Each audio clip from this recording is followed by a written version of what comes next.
Une prothésiste ongulaire refuse une collaboration avec une créatrice de contenu.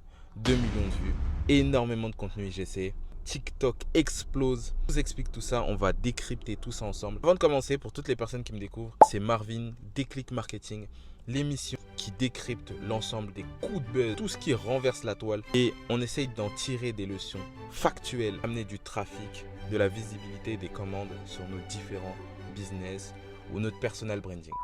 Voilà, petite mise en contexte rapide. Une créatrice de contenu décide de prendre un rendez-vous chez une prothésiste ongulaire, le propose un échange de bons procédés, tu me fais les ongles. En échange, je t'amène du trafic et de la visibilité. Cette dernière refuse et préfère être rémunérée. Pas de souci, il faut une prestation. À la suite de ça, la créatrice de contenu réalise un vlog. 2-3 commentaires pour commencer, puis plus de commentaires lui demandent d'où vient sa pause et elle décide volontairement de ne pas répondre du fait qu'elle ait proposé en amont un partenariat qui a été refusé. Donc elle se voit mal apporter de la visibilité.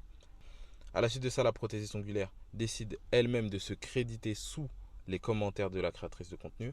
Commentaires qui se voient supprimés. De cela en découle une vidéo de la créatrice de contenu qui exprime son mécontentement et une vidéo de la prothésiste ongulaire qui exprime aussi son mécontentement. Voyons ce qui est super intéressant dans ce buzz. Premièrement, à la suite de ça, il y a eu une vingtaine, voire plus, de vidéos UGC. Qu'est-ce qu'une vidéo UGC? C'est une vidéo qui est réalisée par les utilisateurs. Vidéo, collage, réaction.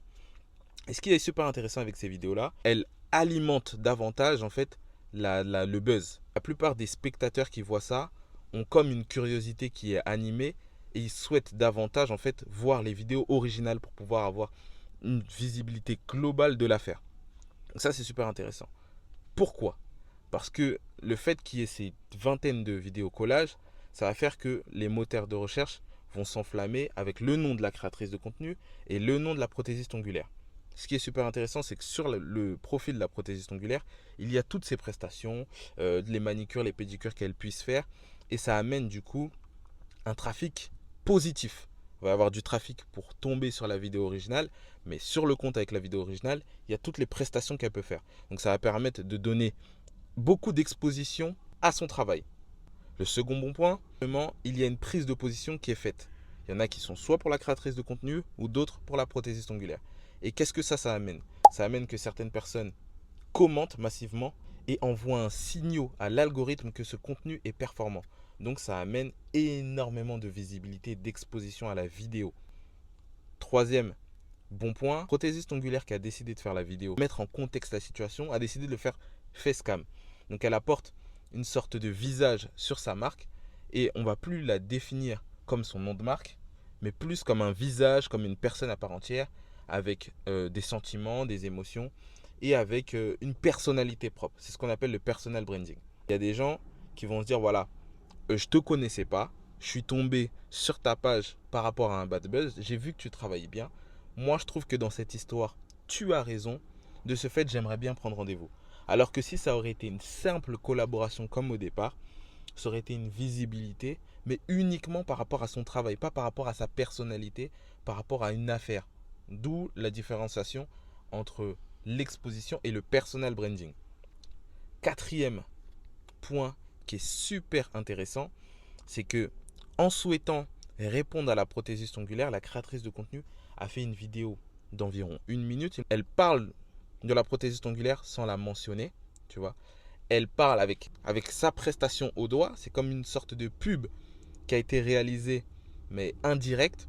Et le fait de ne pas mentionner le nom de la prothésiste ongulaire va surtout attiser une sorte de curiosité. Comme si je m'embrouille avec quelqu'un et que je ne veux pas dire son nom, inconsciemment, toutes les personnes qui sont spectateurs de la vidéo vont être curieux et vont vouloir trouver de qui il s'agit. Donc ça aussi, ça va amener énormément de trafic à la prothésiste ongulaire. Donc voilà, on a décortiqué un petit peu comment est-ce que ce buzz a pu être bénéfique. J'espère que cette tendance vous a permis de comprendre 2-3 choses majeures. C'est premièrement qu'il n'y a pas de bad buzz.